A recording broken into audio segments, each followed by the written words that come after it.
I remember when my kids were younger and we were having trouble with their eating, and we got some nutrition advice that's proven very helpful. The advice was this: you should eat at the same time as your children, and you should feed them what you're eating.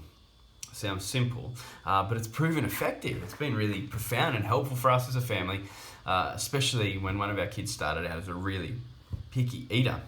And we continue this practice to this day. We eat together as a family and we eat the same stuff, except on occasions. And those occasions usually involve really nice food or really expensive food. To be honest, we just don't want to waste the good stuff on a couple of kids who won't appreciate it or possibly won't even like it. It's just not worth giving top quality food to young children. And today's passage from the Sermon on the Mount tells us something similar. Jesus says we need to be discerning when it comes to sharing the top shelf deliciousness of the gospel.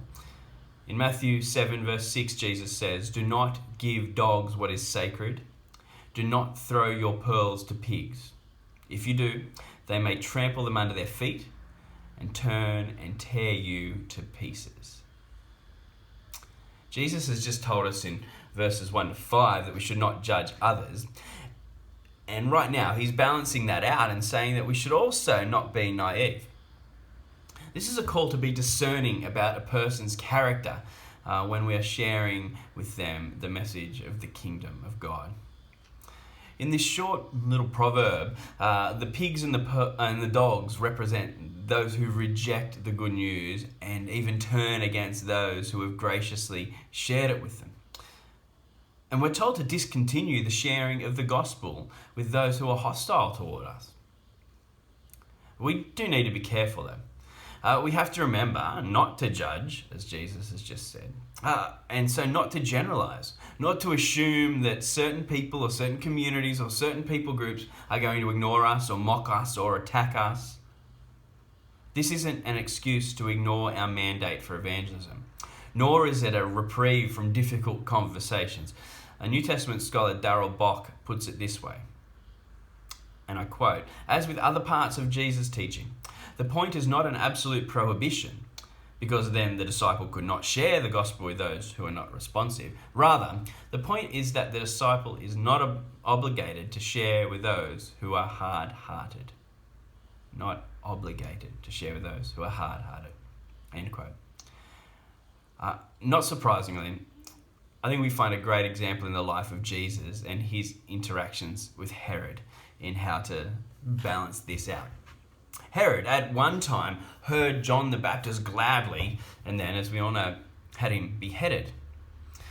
When years later Jesus stood before Herod, he said nothing.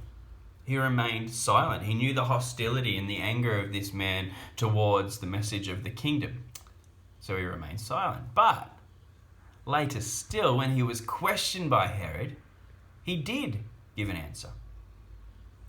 Martin Lloyd-Jones concludes that this verse then, I quote, urges wisdom in dealing with people. We need to know how to deal with each individual in each situation. It all comes down to wisdom. And so the takeaway for us is to be discerning with our evangelism. Is it time to speak? Is now a time to listen? Or is now a time to show good deeds? Is now a time to just shut up and pray for them? And it's so reassuring to know that we are only called to share the good news, not convert people. We don't need to Bible bash or feel anxious about whether we got every point of our 5-point gospel presentation across perfectly. Because we know that God's Spirit works in the heart of those who hear his word and will do the hard work of drawing people to himself. So, share the good news and continue to pray for the salvation of those around you. But be wise and thoughtful in how you do this. Pray for God's wisdom as you do, knowing that, as tomorrow's passage will tell us, God gives good gifts to those who ask. God bless.